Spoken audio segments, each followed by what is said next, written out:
Welcome to the Underground, the Steel City Underground, the black and gold standard for Pittsburgh Steelers coverage.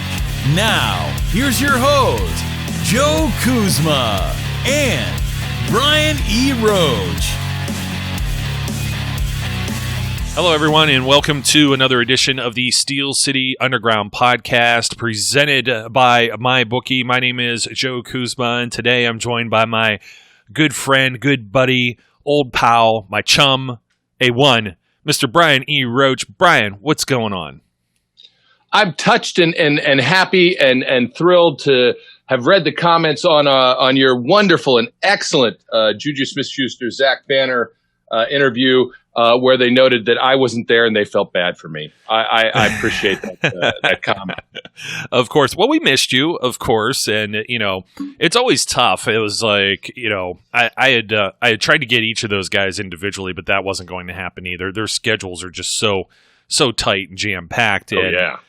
We know from past experience here, it's like when we try and do like me, you, and the professor, we have anything more than two people talking, and how the conversation can, end up with interruptions and things like that. And we kept it kind of orderly and all.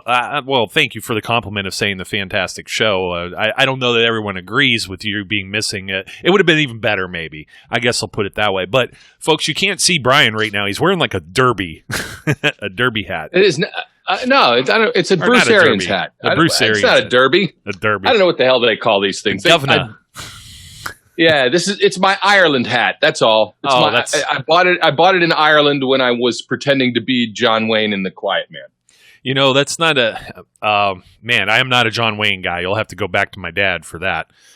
More of a Clint Eastwood guy for any Westerns I ever got into. And it's been ages since I've watched, Outlaw Josie Wales or anything like that of that nature. Dying ain't much of a living, boy. Well, there's Unforgiven. You shot an unarmed man. He should have armed himself. Yes.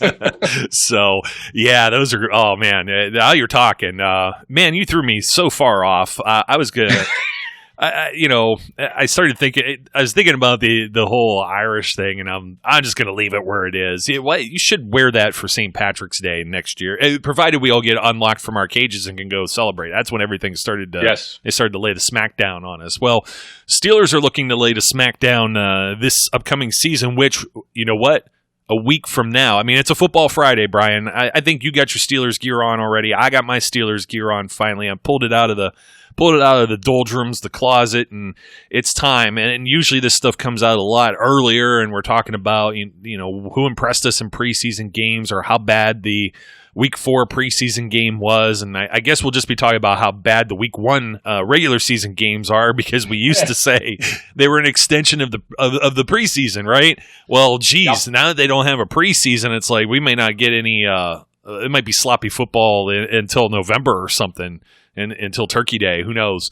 So I don't know. We got some questions and answers of our own, or maybe some that we've seen around. Just I want to do some shaming of some social media stuff beforehand, because I didn't get a chance to do this.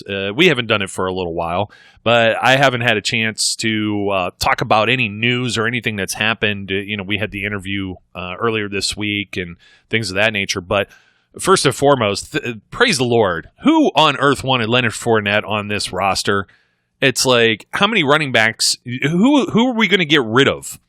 Some people are like, well, hey, trade James Conner or trade Jalen Sanders.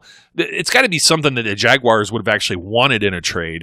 And the guy was unhappy there. He had some problems. And then people don't realize that he's been banged up or injured. Anybody who's played fantasy football and has had Leonard Fournette on their fantasy roster understands that he was not an upgrade to James Conner in any way, shape, or fashion. Even if you only have James Conner for, let's say, 13 games, there's no upside to that. Let alone you got rid of all the other knuckleheads out of this locker room.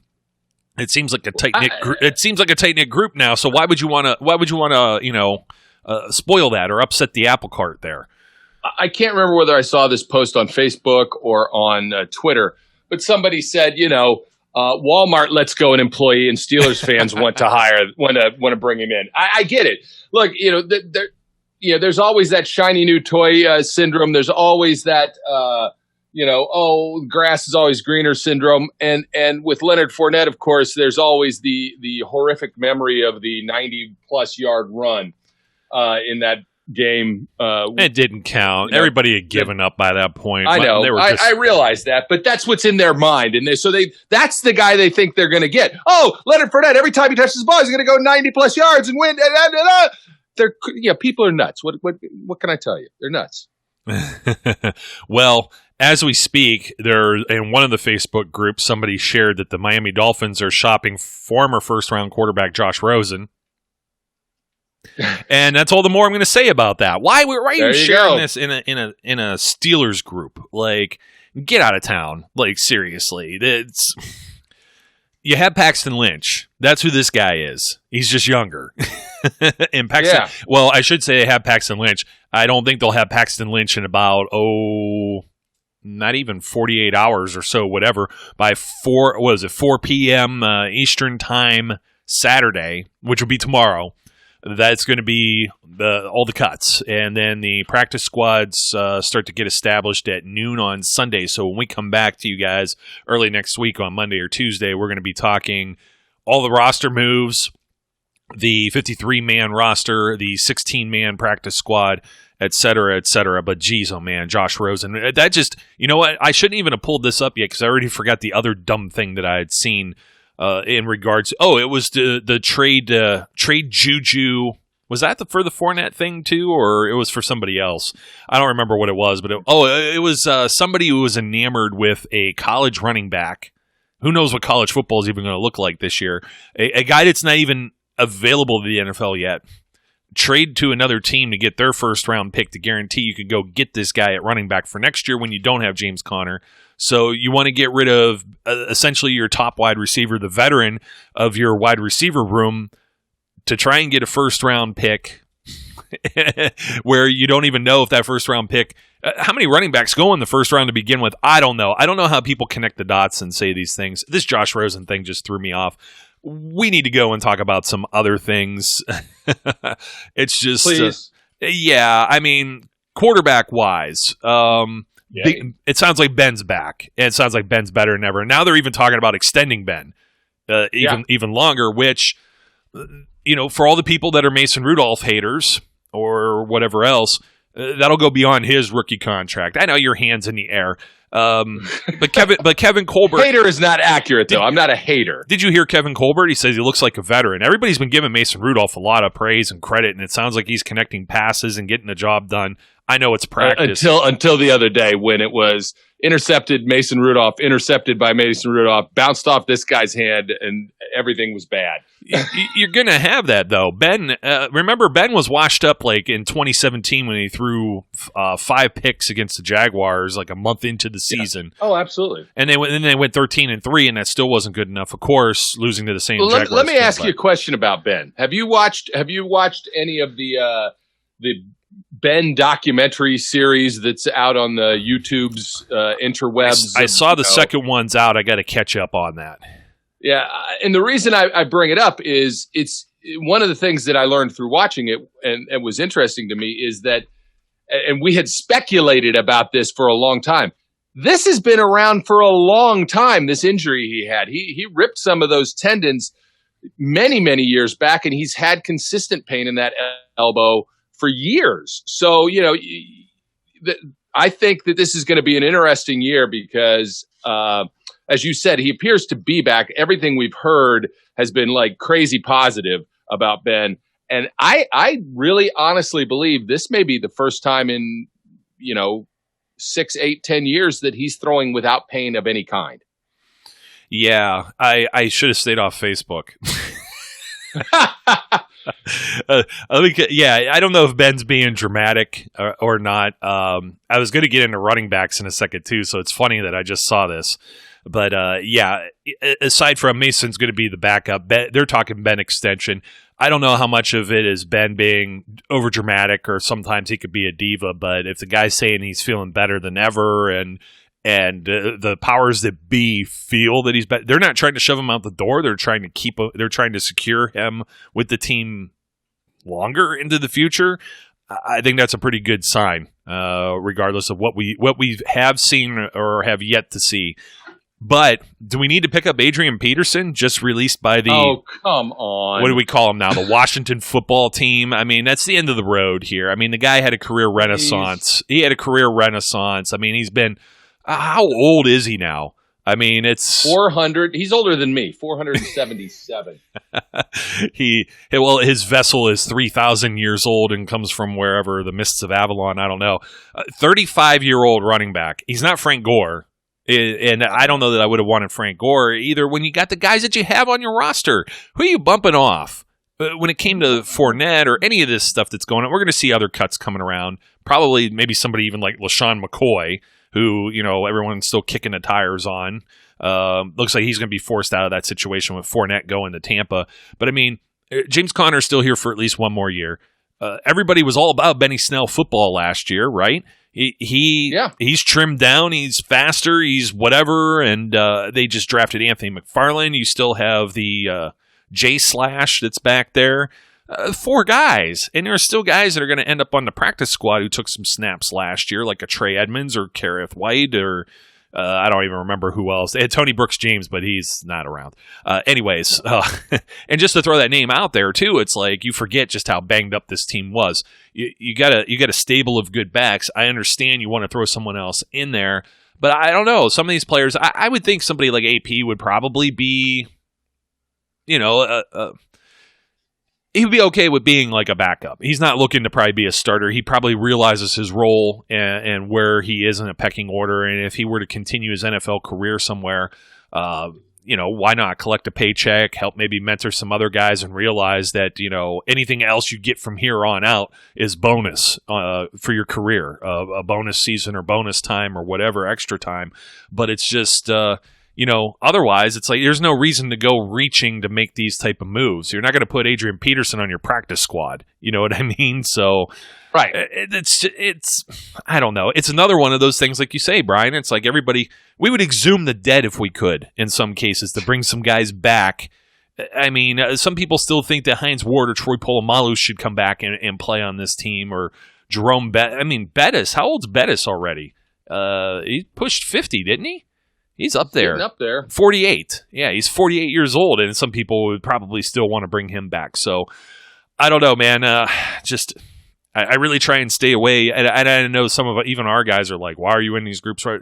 I like to get the pulse, and I like to speak, and I also like to share our content with everyone there. But I mean, there's just a segment of folks that are they're nuts. I don't know. They've been locked up too long, or something like that. Maybe they got the virus.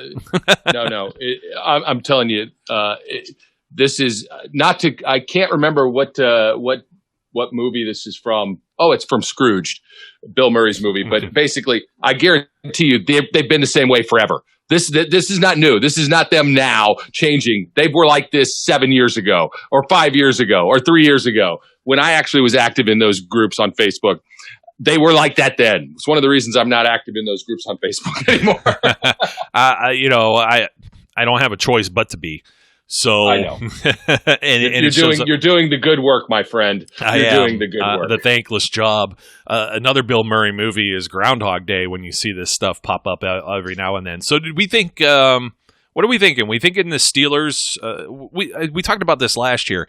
Will Tomlin and company run the wheels off James Conner, or will we see Mark Cabali had like that magic number. What was it? Like 21 touches, 22 touches, something like that.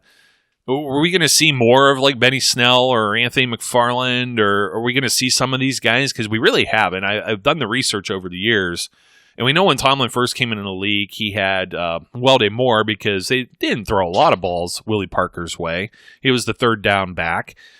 Yeah, I guess it depends on who can block and who can't, and whatever other things they're going to do with Jalen Samuels is the utility guy that kind of plays a multitude of positions. I don't know. I wonder if they're going to try and preserve James Conner at all and limit some of his touches. But we also know the other magic number is what? The running backs need to touch the ball 25 times, whether that's in the run or pass game. The Steelers seem to always win when there's that balance there, and when there's not, they don't. I still don't even think the guys that were coming off the practice squad last year, even combined for 25 touches. So I think that was still valid because a lot of those offensive drives were 3 and outs or 6 and outs or something like that. So any running back by committee, I mean, I would, with the number of guys that they have, you would like to think so, but I don't see Anthony McFarland on the field a whole lot as a rookie. I really don't. It's just never been, their MO. Benny Snell, though, I think could kind of force his way into the picture. Yeah, I'm going to tell you that the thing that runs through my mind is, what are you saving James Conner for?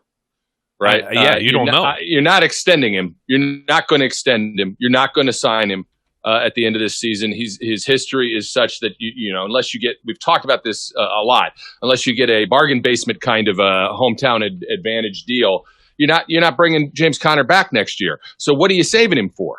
I would be stunned if they don't run him into the ground at this point, simply because that's, Tomlin has that history. He likes a feature back. He likes a guy who takes the load. I expect them to give him, some breathers every now and then, and I think that'll be Benny Snell's opportunity. But they're going to get unless Benny Snell forces James Conner to the sideline. I think James Conner is going to exactly be in Willie Parker's shoes, and he can call him up and say, "How did your wheels feel after that season where they ran your wheels off? Because my wheels hurt." But that's just where I see it being. Well, Willie was a little older too, wasn't he? Yeah, he was. He was. James is much younger than Willie was at that point. I mean, and I think James would happily assume carrying the rock as many times as possible, as opposed to Lev Bell, because this is a guy that needs to prove he could stay healthy and get a second contract, whether it be with the Steelers or not. He gets that second contract, though, Brian. What exactly prices him out of Pittsburgh? I don't see James Conner as one of these guys getting $10 million a year or getting the stupid Joe Mixon contract. No, he's not going to get those kind of offers. But, look, if he plays his way into a deal, somebody will be stupid, right? Somebody will overlook the injury history and throw money at him the Steelers are not going to be able to match. On top of that, as we have not necessarily talked to heavily, next season's going to be a rough one for the Pittsburgh Steelers salary cap wise. So, they're not going to have money to spare to throw it at guys like James Conner and whatnot. And they're going to depend a lot on rookie deals to get them through the next couple of years and try and figure out how to get players that they want to keep and move forward, because it's going to be tight based on the projections for what the salary cap's going to be going down to next year. Well, it wasn't supposed to be that way. That's the thing. Right, it wasn't. Yeah, so if anybody hears this and they're like, they're going to hear it next year and they're going to be complaining. When this team, they never know what they're doing, this front office and organization. This whole pandemic thing is really, putting the screws to the whole NFL, all 32 teams are going to have some issues. It will be interesting because I think there's just going to be a lot of homeless, jobless players. I mean, the guys that are the top dollar. You look at Clowney right now and his demands. I hear the Saints all of a sudden, oh, gee, there's the other one. Go get Clowney. Jump over to the line. Let's jump over to those edge defenders for just a second. It's like, who's Clowney going to play in place of? How much money is he going to command? You look at the franchise. I'd rather have Bud. Bud has put up similar, better numbers. Better. Yeah. Last couple seasons, better numbers. The hell with whatever is Jadavian. The hell with that clown. I don't know what he's asking for. I don't know if it's more longer term. I mean, some teams may be looking at him at a 1-year deal, and that's because of the production that he's had. So you got to go out on the field and prove it. I think he's looking for something that's a longer term with a sizable guarantee. I mean, you look. Here's the thing I was going to say about Conner. Joe Mixon, 4 years, $48 million, $12 million a year. Like, I mean, I don't know that Connor's a double-digit guy. I mean, for the longest time, it was Adrian Peterson was the only guy that crept over with the $10 million plus. And you got a couple of guys in that territory. You got Bell, and, the grass was not greener with gangrene. And you got Zeke. You got Christian McCaffrey. I'm missing one other guy. I'm missing somebody. Derrick Henry just signed that monster deal, too. And Derrick Henry's another one that, he looks like a man amongst boys. when he plays out there. He's not your prototypical running back size. He's correct. He's tall and he's huge. And we saw what he did, but our team's going to game plan and be able to limit him, and then that you throw that money, out the door. And we saw the deal that Todd Gurley got, and a lot of these are like the balloon that loses air and fizzles away. So I don't know what kind of market would be for James Conner, but as you mentioned, that salary cap could be a huge issue. But back to that, that's why they don't have the money now or in the future for a Clowney. And who are you taking off the field to let him play for the amount of money you're paying him? You're paying Bud $16 million, and T.J. Watt was runner up for defensive MVP. Yeah, you're not. What's Clowney going to do? You're going to have him play inside linebacker. I mean, he's not going to get on the field. There's no spot for him on this defense. That's just, the way it works. So we did our running backs. We got our quarterbacks. What else are we looking at here? Wide receivers. I don't know. I don't know if I have a whole lot to say with the wide receiver room here. It just seems like everybody here has tremendous upside. Even Juju, because Juju is going to be looking at a bounce back year. You're wondering if James Washington, Deontay Johnson are going to ascend further. And I think Washington's at most risk to maybe lose some playing time to Chase Claypool. If Claypool proves that he's, halfway solid, and you're looking at a big deal with Juju, Juju could be in the same situation where they're saying goodbye to him too.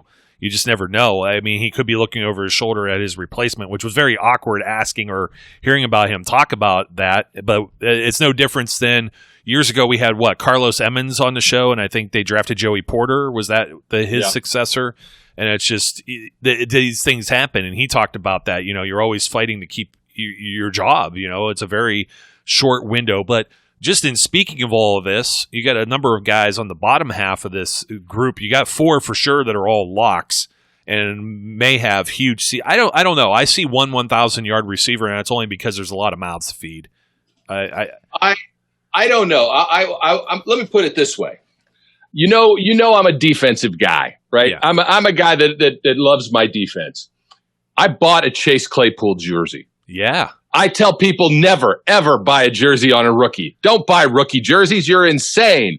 I bought a Chase Claypool, whatever the hell his name is. Mapletron. Mapletron. I bought a Chase Claypool jersey. I've got a Chase Claypool signed full-size helmet. I'm in. I'm all in, man. I'm all in on the Mapletron hype. It's blame it on Zacchadonia, blame it on somebody else, blame it on all the positives coming out. I don't know. I'm in.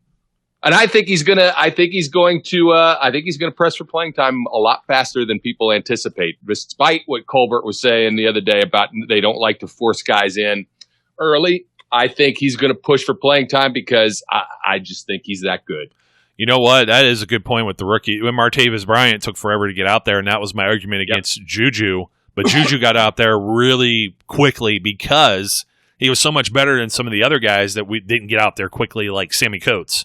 So it's going to be interesting to see, and it's going to be interesting to see whose time does he cut into. I mean, if James Washington, who always looks the part, right? Yes, he does. Absolutely. It's tough because even with the poor quarterbacking that you had during the season last year, these guys were still able to look like stars at certain points. Particularly, I think Deontay Johnson's the guy that's not going to come off the field as often. I really think he's going to be a versatile chess piece, and if anything, I think he's the one who could be the 1,000-yard receiver. But Juju is still a favorite target of Ben's, and Ben has that trust thing in the back of his head. It's just a matter of if Juju has some of these dropsies like he did early on last season, or any ball security issues.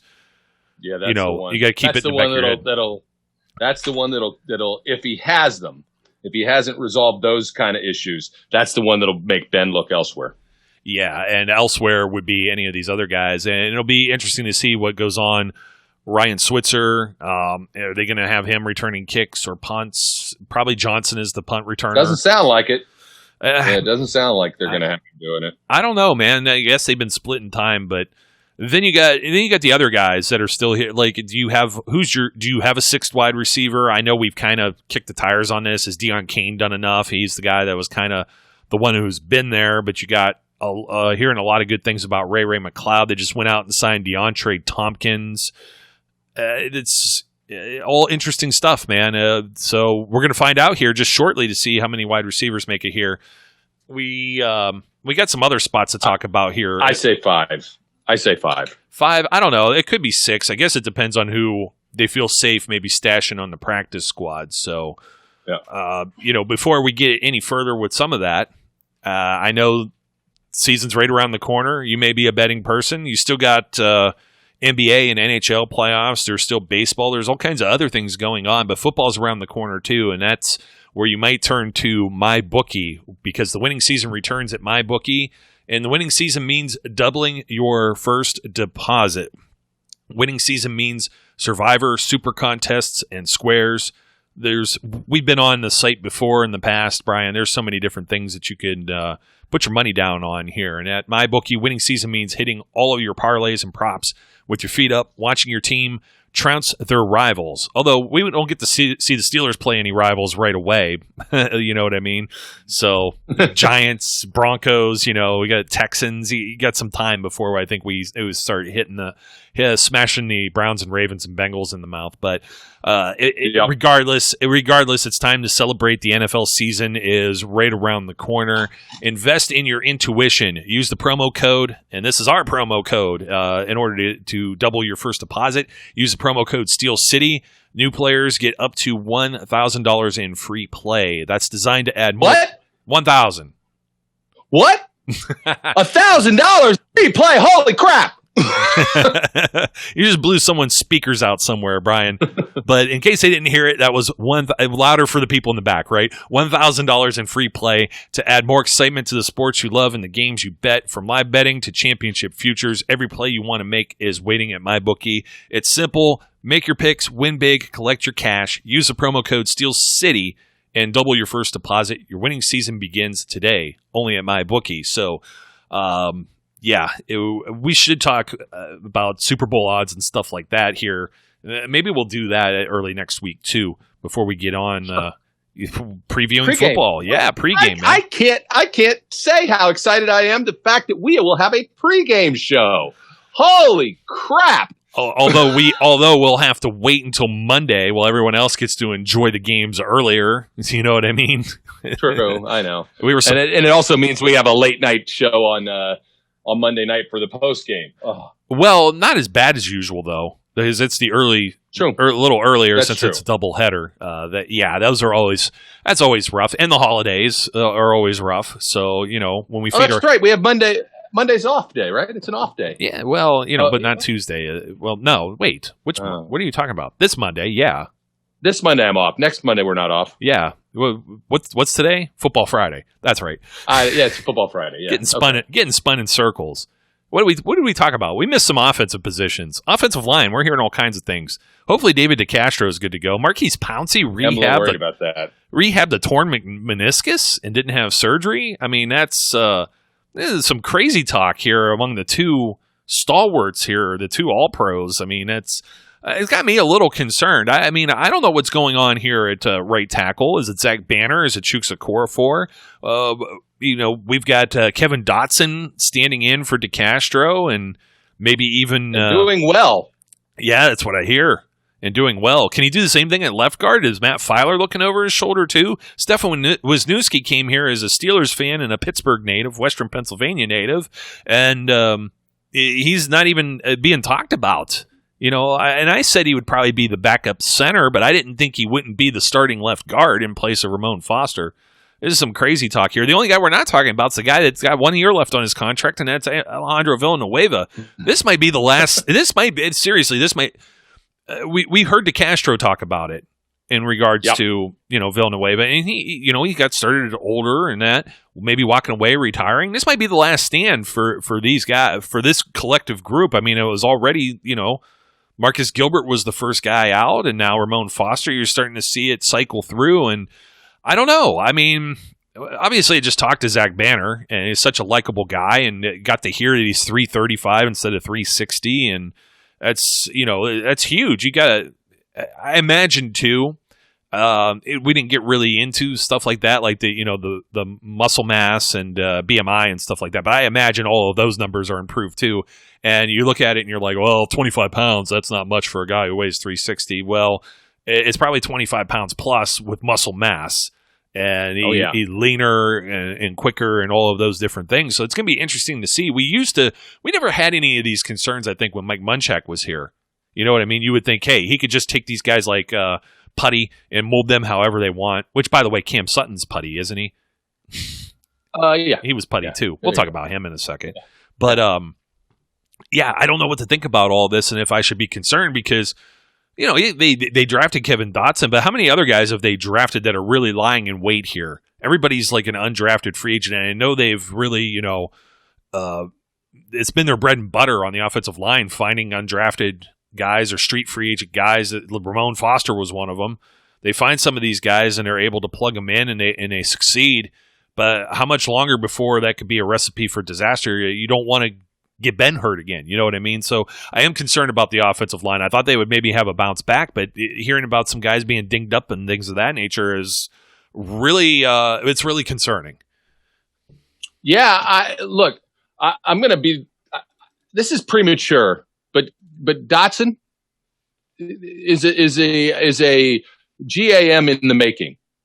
He is definitely showing out. I'm very concerned about the DeCastro issue in the fact that, he's missed a lot of practices. He may not, we don't know. He didn't practice. If he doesn't practice today, does that mean he doesn't play in the first game? I don't know what's going on there. That is definitely concerning. I think Pouncey looks fine. I think that he took the recommendation to rehab as opposed to have surgery, as a good thing. Plus, I think he'll just be better because Ben's back. He'll be more comfortable, and he has said he's more comfortable. It's more normal to him now. But yeah, whether or not it's Chooks Okorafor out there or Zach Banner, and by the way, it terrified me to hear that I weighed 1 pound less than Zach Banner when he was huge. When back in the day, 1 pound, because I was 359 and he was 360. That. I'm like, what the hell? So anyway, but the offensive line is a little troubling. I'm not really so much worried that they're going to get overpowered and Ben's going to get swamped and back to the days when the guy whose hat I'm wearing, Bruce Arians, tried to get him killed all the time. I don't think it's going to be like that because I think Ben's smarter. I think he gets rid of the ball quicker. I think, we're likely to still be fine, but it is concerning to think that the guys we're counting on may not be there. So, we don't want this to be, a jigsaw puzzle, so to speak, throughout the season. You need stability. These guys need to be able to communicate well together and work well together. So, that is a little bit of a concern. Yeah, well, speaking of other blockers and concerns, Derek Watt's another guy that's been banged up, and we saw what it was like to not have a fullback last year, and I know Rosie Nix already got jettisoned from the Colts, so, I wonder if he was ever able to rehab properly and get back on track. It doesn't sound like it, if he was that early of a release, which is unfortunate for a guy that was, a Pro Bowl caliber guy for the I liked Rosie. So Rosie was fun and great special teams player. So absolutely. So Derek Watts got me a little concerned there too. But then let's talk about some other guys that might do some blocking. I hear Eric Ebron. The word on the street is he doesn't, and I really don't know how much he needs to. I mean, if you're going to put him in the slot and he just kind of. Is he going to do one of these Vance McDonald things where it's an obvious flag? He just runs into a guy and sets a pick play or what? So I'm not sure, but I wonder, I'm thinking to myself, like the hype, nobody's talking about Vance and, Eric Ebron, there's a lot of hype there. And I understand he's put up some numbers. He was a former first round pick. He's got all that pedigree, when he played for the Lions, it took some time for things to click, and it did. I think he was 10th overall pick. There was a lot of criticism of that. I think some of that still carries into people's thoughts about this signing, but he's not being counted on to just be the only guy in this offense either. He's just another component, as Vance McDonald is too. I think pairing them together with both of them healthy, that's going to be a nightmare for opposing teams. If we lose one of them, I think that becomes a little more worrisome because then you can end up losing both of them if they're overused. It's almost like the James Conner type thing. I'm just hoping you keep both of these guys healthy, and I'm excited to see what happens with Ebron because Ben hasn't had like that security blanket target since Heath Miller retired. You know? Yeah, I'm really interested to see. Ebron tweeted the other day, maybe yesterday, I can't even remember. He sent out a tweet that said, "Feels like I should have always been here," or "This is where I should have always been," and that I think that happens to a lot of guys who come to Pittsburgh. But it's that kind of enthusiasm that makes you feel like, okay, that's on the upside. Yeah, if we can keep those two guys in, think about that lineup for a second.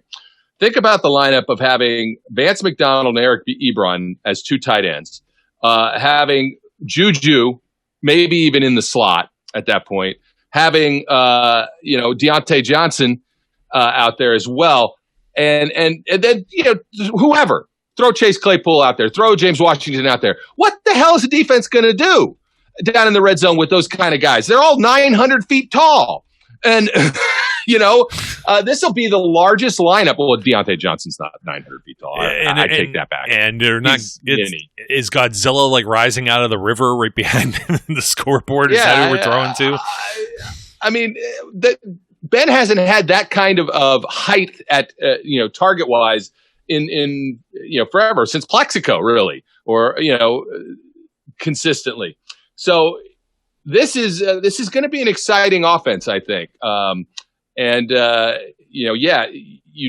bring up the good point. Look, I'm encouraged with some of the things I'm hearing about Zach Gentry. I had him going on the practice squad and losing out to Raymond, but then Raymond got hurt. But I'm hearing, we're hearing a lot of good things about Zach Gentry. He's bulking up. He's doing well in the blocking drills. So maybe there's a guy that can step up and be the Matt Spaethy kind of guy, if they need him to be. And who knows, sneak that sixth touchdown in against the Ravens from Ben, Matt Spaeth clone. Matt Spaeth clone. Hey, Matt Spaeth, there's another thankless job. It is on what do you want to say? No recognition, among his teammates, obviously, but he did all the little quiet things and the dirty work that often goes unnoticed. So, I think we're done with the offensive side of the ball. I know there's some other names. The idea wasn't to go through every single name here. We're just touching on some of the things that we've been hearing and some of the rumblings. I haven't heard a whole lot as far as the defensive line, aside from Dan McCullers. I keep hearing about his improvement, but I don't know. The other one here, the question mark, is Chris Wormley, who hasn't been able to get on the field also. Yeah. And, Tomlin has said he's had time, he's a veteran, et cetera, et cetera. So another kind of, learn on the fly type thing. It's I don't know what his role is going to necessarily be either, whether he had time on the field or not. Everyone looks and they think 3-4. They're the 3-4. Got to have the Casey Hampton. We have not had a Casey Hampton since Casey Hampton went. And even when Casey Hampton went, this league was changing. This league was changing to a passing league, a lot of sub-package football. So it's a lot of traditional 3-4 stuff. Dan McCullers can plug right in there. Tyson Alualu can plug in there. You just got to worry about the grown-ass men. You got Cam Hayward. You got Stephon Tuitt. Stephon's back to being healthy. So I don't have any particular concerns with this group. I would like to see what Isaiah Buggs may even be capable of. Should he still be on this roster? I'm not sure. There's a lot of talk up from guys like Tunch and Wolf and about Henry Mondow, for example. So it'd be interesting to see, where everybody's roles are here, who makes the final cut, et cetera, et cetera. But I have no concerns on the defensive line. My only concern is getting Cam Hayward extended and keeping him in Pittsburgh, because anything else is going to make me vomit and cry. But whether that happens this season or whether the business of football and the resulting salary cap issues we talked about from COVID prevent that from happening, I don't know. But man, my bromance cannot handle that.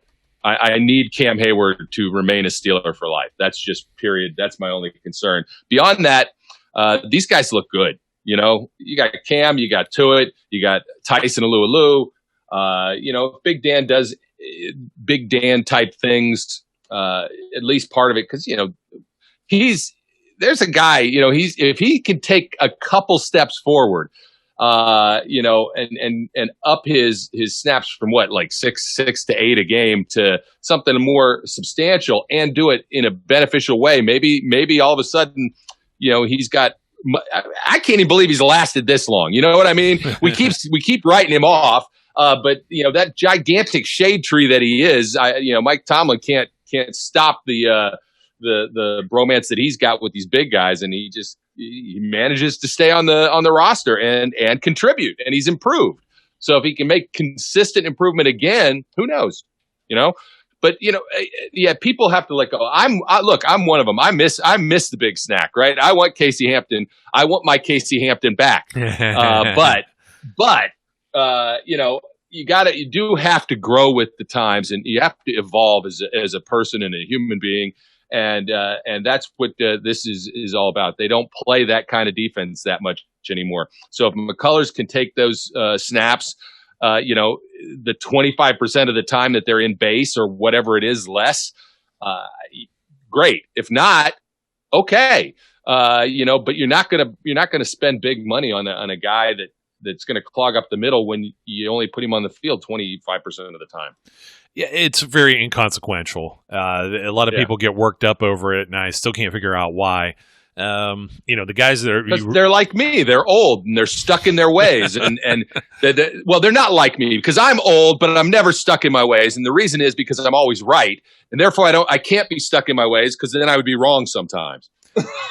Well, thinking about the linebackers, we had already talked about, but yeah, I'm going away from that. Stuck in the ways. If you're really stuck in the ways, why don't we start talking about the 4-3? Ooh, wasn't always the 3-4. That's no, it wasn't. When did the 3-4 start? Would that have been a Dom Capers thing, or was that with Coach Dad? I gotta go back and look, man. I mean, it's I don't remember. Hasn't always. I don't. Does it predate that? Even it hasn't always been, because we were definitely not a 3-4. When back in the day. Yeah, not the steel curtain. Yeah, it's a lot of that's people. 4-3, man. A lot of people don't. It's revisionist history, or it's what have you done for me lately? It's the things that are most fresh in your brain sometimes, and people forget things. Geez, I forget what I did this morning sometimes. So, but they, for all intents and purposes, there's still at least 2 defensive linemen. You're going to have the 4 linebackers on the field. You're going to at least have the 2 edge guys. You're going to have Watt. You're going to have Dupree. I don't know how much Alex Highsmith gets on the field, but it sounds like he may have an edge on a bunch of people. Maybe not right out the gate. They may try and put Ola or somebody else like that out there. And you go inside, and I mean, Vince Williams, run stopper, send him on a blitz, because Devin Bush is the guy that kind of roams around and does all. And he said he feels more comfortable now calling like the defenses and realizing everything. That's that jump he's making now into year 2. And it's very exciting. They brought Jaron Elliott back. I don't know if he has a spot on the 53 or not, but and he's an edge guy too, or at least he was last year. But they're putting Marcus Allen in there now from the safety, because he likes to hit.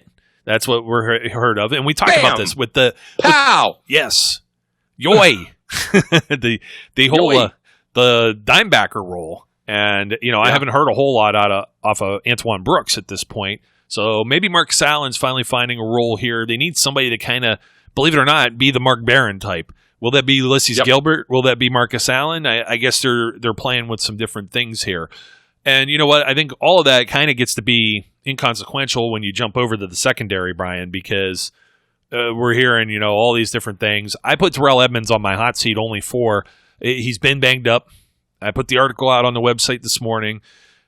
coincidentally, now Steelers.com has interviews with him talking about all this stuff too. So the timing was just, it was complete coincidence because I wrote the article late last night. I had no idea what the Steelers were putting out, but everybody wants to call him like a weak link. The only reason I would say he's on the hot seat is he's a first-round pick and he's surrounded by all of these other great players right now. And that may continue to make him look like a weak link regardless. But next year they'll have to decide. We're talking salary caps and everything else.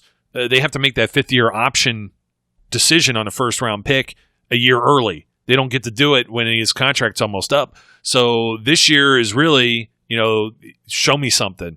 Now, they still have a couple of years to make a decision, obviously, because next year they could decide not to option him, and they may not draft anyone, and then they may wait until 2022 or something like that if he's not the guy. So I still believe he has the upside there. A lot of the depth behind them at safety is kind of concerning, but Cam Sutton, I guess, is playing all over the place, and he's putty, according to his coaches.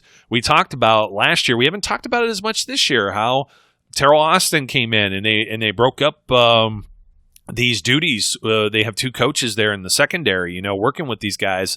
That was obviously an improvement. Getting Minka Fitzpatrick's obviously an improvement last year. Steven Nelson. This has really all come together. I see this overall picture. The reason why I started to jump into all of this and just throw the defense in here, I don't see any chance, barring injury, of regression with this group. If anything, the offense not going 3 and out all the time and having these less than 2-minute real-time or game-time drives, these guys are going to be fresh, and they're going to be raring to go. This defense is going to be unbelievable, and the only thing that sucks about it is I'm not going to be able to get them on my fantasy squad because now they're actually being recognized as one of the formidable groups in the NFL. Yeah, I really don't see these guys sliding backwards. They're just too loaded. And look, you talked about Alex Highsmith. I'm going to say this again. I'm so hyped on a couple of these guys, these rookies, and I'm not usually a guy that gets on the rookie hype train. I don't start these Zaccadonia hives. That's a second call out for Zaccadonia in this episode. That's way too many. I don't even know what the hell a hive is. You should be paying us. That's the thing that grows on your body and you got to go see a doctor for it. Yeah, it's like the TikTok thing. I don't understand the damn TikTok, and I don't want to. Don't even explain it to me. I don't care. Hey, Paul, what do you think about the TikTok there? Eh? I don't know. I don't know nothing about the TikTok. The TikTok is it's something like it's like the mouse ran up the clock. That's all I know about the TikTok. But Alex Highsmith is going to press for time. You watch. He's going to jump Ola, and he's going to get snaps. And when Bud and TJ come off the field, you're going to see some Alex Highsmith. He has done some impressive stuff. I'm really psyched about Alex Highsmith in the future. Unfortunately, what I do think that means is it's less likely Bud gets a long-term deal because I think Alex Highsmith is showing up and could be the next Bud Dupree, so to speak, in this offense. He could be the guy that pairs with TJ. TJ's not going anywhere, by the way, I don't think. But Bud, at the end of this franchise tag, I don't know. It's not that I want him to. I'll take all three of them. Hell with it. But because I like Bud. Always have and I always will, but there's only so much money you can invest in that position. So don't sleep on Alex Highsmith. When you start to add that in, so in those situations where TJ and Bud come off the field, if you've got legitimate pass rushers who are going to come in, teams can't take advantage of their taking a break and say, oh, we could throw the ball now, right? And you're absolutely right. The biggest benefit to this defense is going to be the fact that they are not going to have to be on the field as much. The offense is going to give them breaks. The offense is going to put points up, and these guys are going to get the benefit of being potentially in the lead. Oh, that never happened last season. What is in the that? Lead? What is what that? is the lead? I don't. How do you not play from behind? Oh my goodness. So. I see nothing but upside on these guys. They're gonna be better. This could be the best defense in the league. I agree.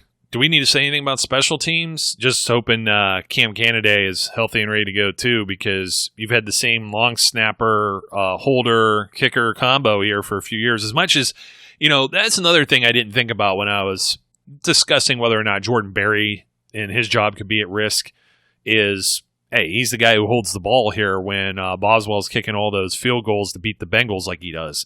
So I understand you could probably people think you could get anybody to do that. But the chemistry there is also something to acknowledge as well. So I don't know. It'll be interesting to see. We're going to know soon enough. Everyone that makes the team. I think we pretty much had this figured out. I think Tina and I go through and we were looking at the bottom half. We were saying basically only 11 of these names that need to disappear. If you want to kick it out a little further to 13, I would say they could add a name or two from maybe someone else's releases or drops. And there's the possibility they won't be able to necessarily sign everyone back too, because players are going to go to waivers and then teams are going to assemble practice squads. You don't always get everyone back that you cut. You never know. A player may see that there may be a better opportunity somewhere else per their agent or whatever else. Maybe they like the weather better or have family somewhere. So those type of things factor in as well. But for all intents and purposes, again, 69 players total when you include that expanded practice squad. So we're going to see this weekend how that all pans out. And Brian, it was good seeing you pan out. It was absolutely. Finally. It's always nice to be back. Finally, I feel like we've had our own troubles in the off season, just coordinating scheduling and whatnot. So it's always good to be back on with you. And I'm gonna post this to you right now. Posit this to you. You gonna do the 5K virtual run, the Steelers 5K virtual run? Man, do it. I don't run for anything. I don't unless I'm running for my life. That would probably be the only thing I'm running anytime soon. I mean, and this is something coming from a guy I'm just athletically worn out. I got pretty banged up and injured officiating last year. I haven't been as forthcoming with some of those injuries. And then again, I don't know. I may have mentioned this one in January. They thought I broke my ankle. That's how bad it looked. It was just that bad of a sprain. The thing looked like you put it in a cast, and then you painted it black and blue. It's one of the most ugliest things you could have seen, and it took me months to rehab that stupid thing, and still feeling some effects of that. So combined with the whole gyms being closed for X amount of time and all these other things, running has been the least of my concerns as of late. I'll eventually be the little hamster or gerbil that gets back on the wheel at some point, but I'm just looking to continue to kind of relax right now. So 5K, not in my near future, my friend, but maybe in the distant future, I'll be back to running around like a chicken with my head cut off, like I had been for the last 24 years. I got up this morning and did a 10K just for the hell of it. What the hell are you talking about? Oh yeah, I hear it. This guy's going. If you follow Brian and you see some of his exploits, he looks like he's taking the ring back to Mordor. I mean, you've been doing a lot of like hiking and wilderness and everything like that. It's crazy. Yeah. So he's taking his precious and throw precious, the precious. Yes. And on that note, my name's Joe. His name's Brian. Brian, thanks for joining me once again, my friend. And don't forget to like, comment, and subscribe. We're up against it right here. And we look forward to games just around the corner here and some real news. So, as always, we encourage our listeners out there to be safe, be good, and we'll catch you later. We would like to thank you for listening and remind our listeners to follow us on social media and our website, www.steelcityunderground.com.